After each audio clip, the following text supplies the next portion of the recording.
Good evening and welcome to the Pulse Business Wrap for today. And here are our top stories. The Ghana Grid Company has attributed the nationwide blackouts that hit the country Thursday night to a fault in one of the country's transmission lines. Chief Executive Officer of Gridco, William Amuna, in an interview said, quote, "The blackout was due to a disturbance in one of our transmission lines, leading to massive blackouts in Accra, Tema, and other parts of the country. It is not a generation issue as was the case during the country's energy crisis."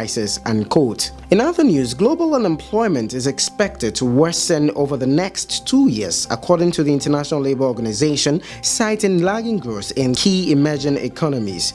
In a latest report, the ILO estimated that 197.1 million working-age people were unemployed in 2015, an uptick of 0.7% compared to 2014's figures. The report added that in 2016, the figure is expected to rise by a further 2.3 million, with another 1.1 million people added to the jobless roster in 2017. We go to the currency market now, where the dollar is buying at 3 cedis 80 pesos and selling at 4 cedis 1 peso.